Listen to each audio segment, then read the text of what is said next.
All right, this Festbier train is not stopping. We are rolling forward. Next up is Wieninger, their Festbier. It's coming from Teisendorf, and they go back to 1666. Makes me think of 1066, but no, nothing to do with it. 1666. They are in the Upper Bavaria region, and they are a super traditional local brewery. They are locally sourcing their malts, their malted barleys. They're using traditional decoction mash methods. So I'm expecting this beer to be a little bit more complex than your Munich Big Six breweries. I imagine there's going to be some decent malt background there.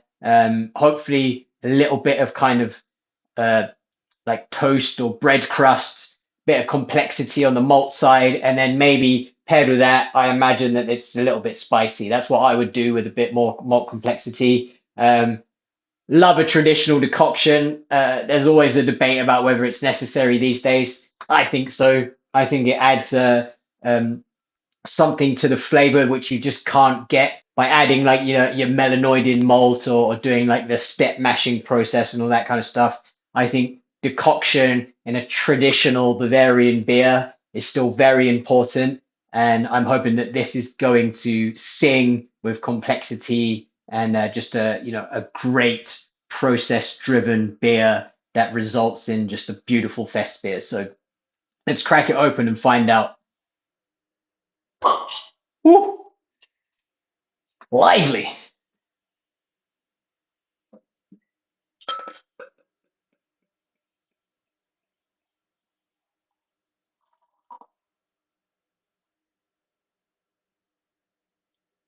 Oh,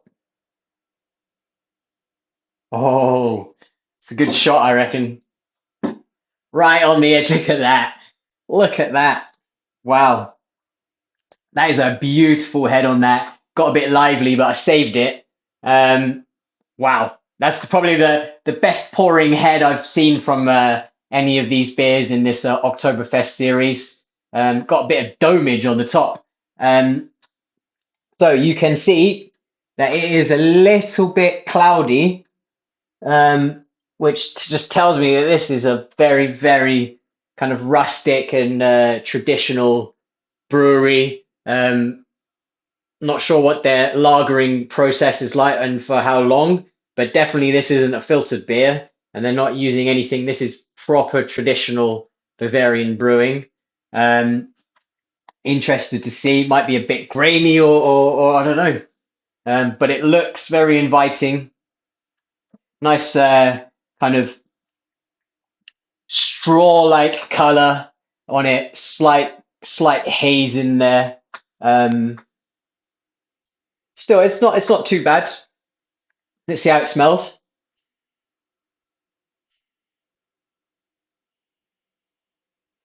Yeah, you're getting like almost a little bit of honey mixed in with some floral hop character.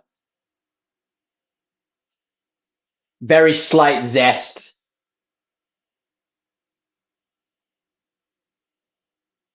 Yeah, and then just like your general kind of bread, kind of white breadiness coming out of it. So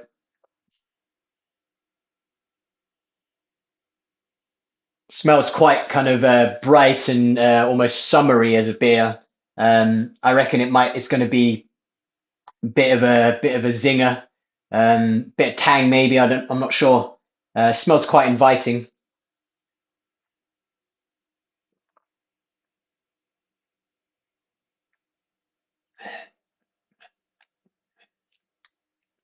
Mm.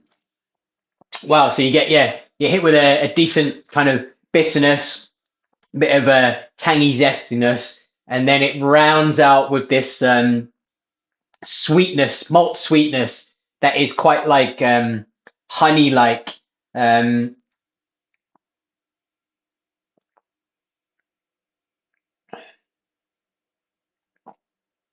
yeah, and then once your taste buds get kind of acclimatized, you can get that malt complexity. So there is that background of bread crust there. So there is that malt complexity that they're getting from that traditional decoction.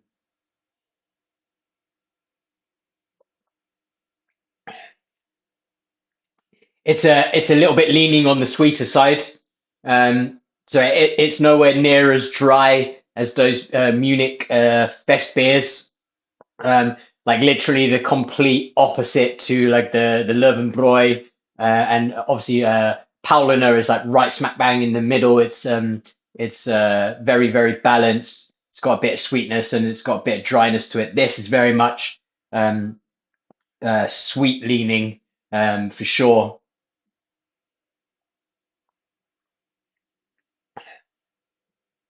Still a very nice beer. Nice floral character. I think there is a spiciness that comes through as well.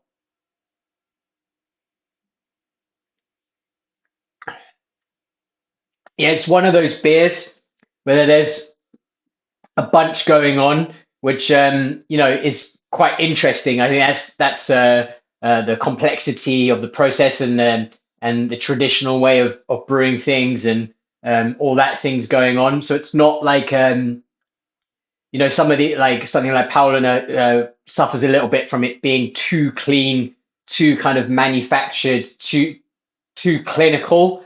Whereas this is the opposite of that.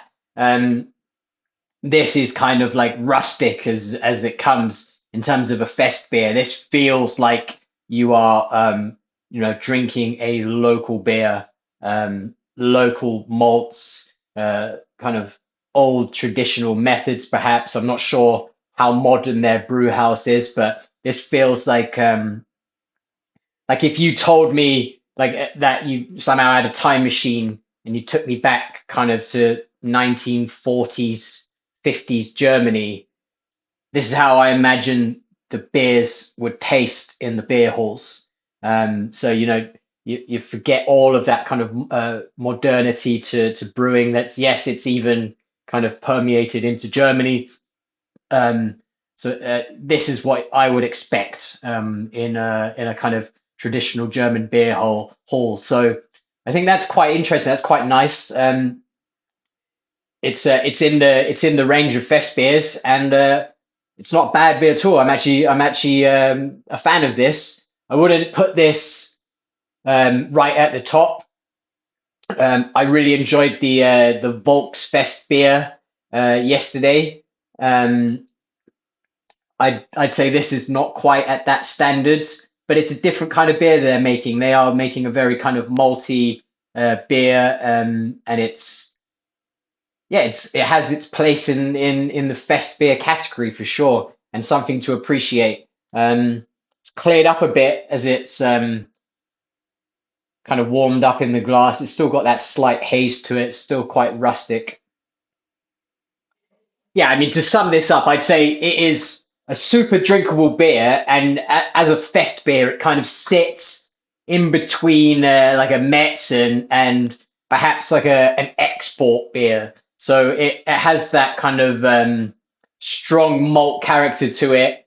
It is got complexity. It's got that malt sweetness. It's got a bit of spiciness. There's definitely something going on in the glass. It's nowhere near as kind of clean and clinical as those Munich Golden Fest beers, but it is still super drinkable. Like this is an enjoyable beer. It's just that you're approaching it from an understanding that you're not drinking something clinical, mass produced for liters and liters at Oktoberfest. This is a traditional local fest beer that has more going on to it, more of a background, more of a story. You're drinking from the local fields and you're drinking with traditional processes. So it's kind of history in a glass, I guess, which is I'm enjoying it. I'm gonna pour some more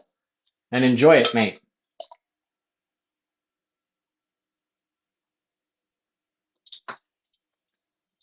Wieninger. It's a tricky one to say, mate. Yeah, this is the first kind of not super clear, like uber clarity on a fest beer that I've done so far. So yeah, interesting. Yeah, you know what? I mean, the more I'm drinking this, the more this is growing on me. I think having gone through, a bunch of those kind of Munich style fest beers, I've had one Metz and the rest of them are like super golden fest beers. This is a little bit of a switch up actually, but it's quite welcome. I'm loving the honey malt flavor that it gives. I'm loving that it is kind of more traditional in look and also in taste. There is complexity from the decoction. Um, and I imagine that they're using something like Nang or something like that. It's giving a kind of spicy and zesty hop flavor, which works really well with that honey bread crust maltiness. It is a very kind of malt leaning beer, which is a little bit different. It's more towards a kind of Metz and style than like the Big Six Fest beers, which I appreciate.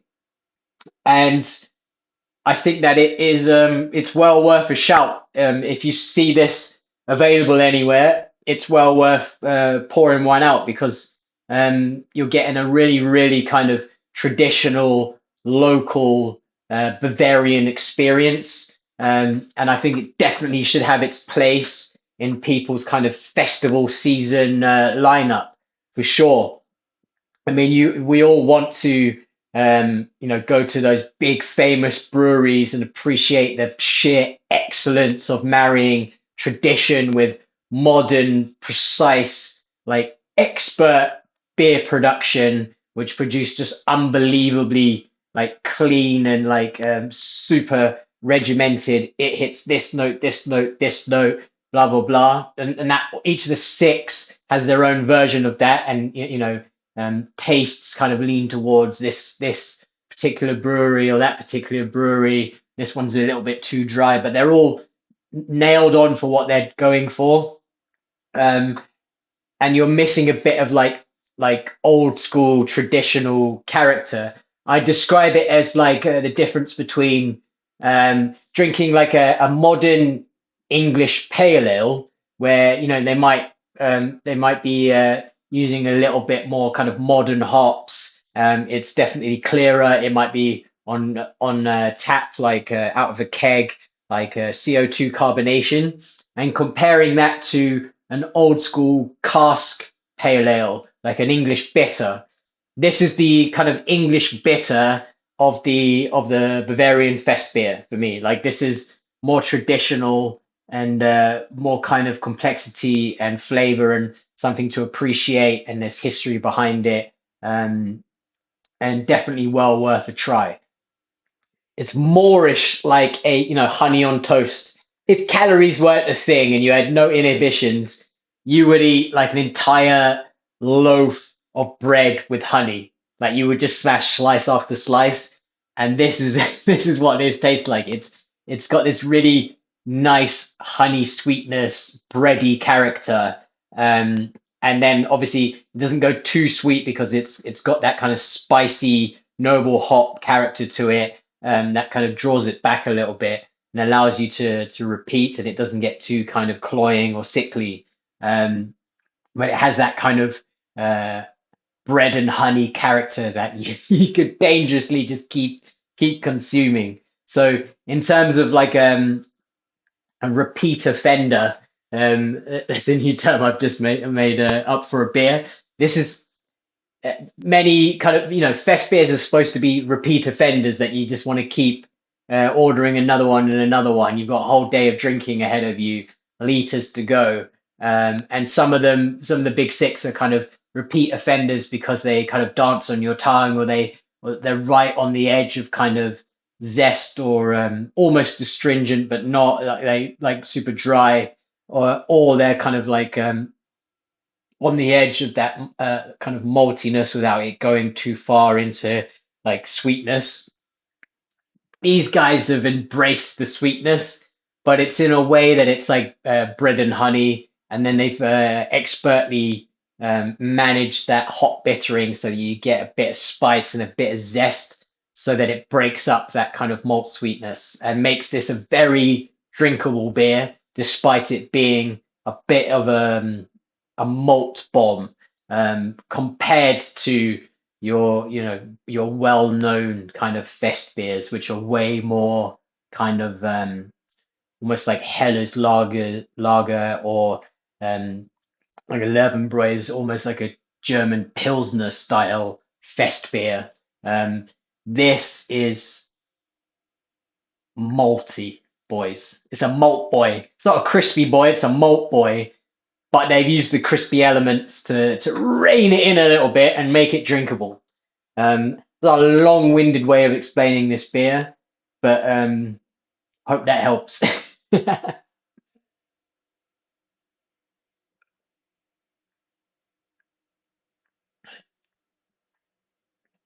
Honestly, I'm not getting paid to do this.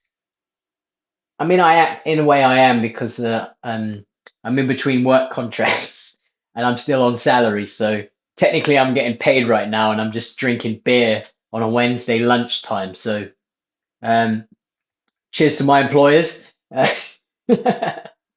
Um, but this is it's wonderful. Drinking German lagers, Bavarian lagers is just wonderful. And yeah, I wish you like your macro lager drinkers, and I used to be one of them when I was in my kind of at university or early 20s. I didn't know anything other than Carling, Heineken, Stella, like these kind of beers. Um, and there's people still around, and they give their list like, what's your perfect pub list, and they go like uh, Moretti, Cruz Campo, um, Madri, and then they'll add like a Guinness because it's fashionable. And I'm just like, boys, let me send you some Bavarian lagers, and you'll understand the difference. And it's nothing crazy like they're always like, oh, your craft beer drinker is like drinking some bitter grapefruit IPA thing, and that's not for me.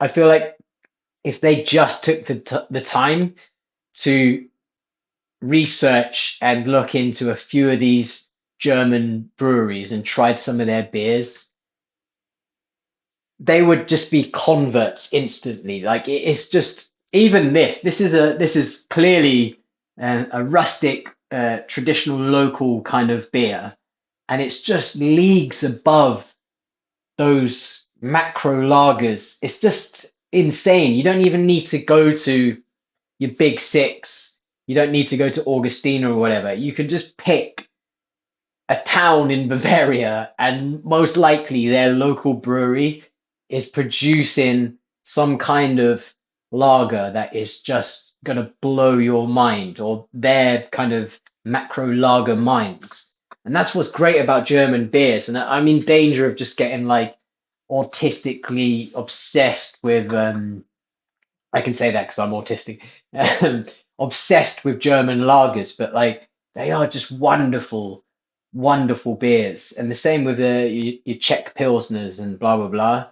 But I just love going to the shop and just there's another German lager I've not tried, and you just know that it's really highly likely to be a complete hit. And this is just another one. Like, never heard of this brewery, no idea what it's about.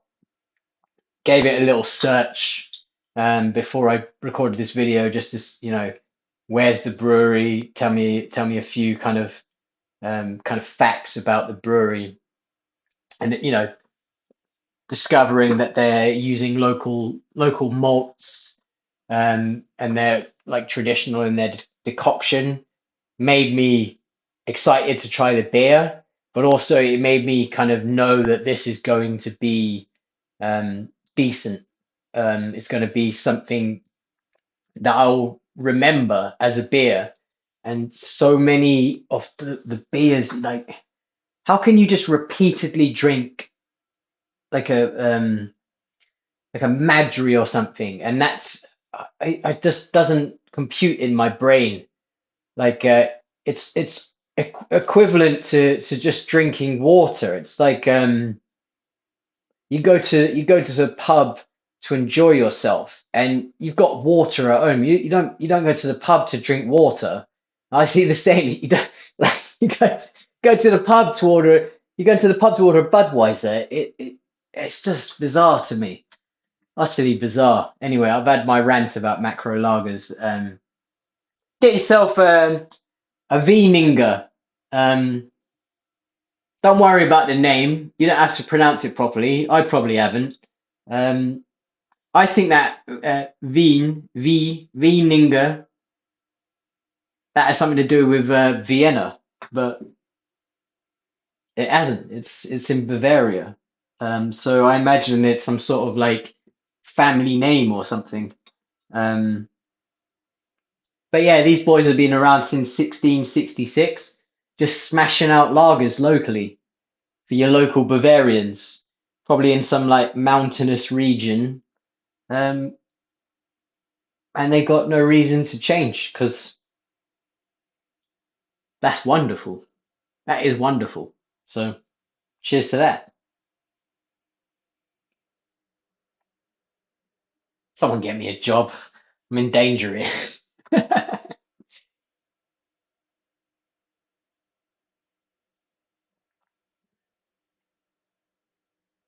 Yeah, beautiful. Beautiful beer.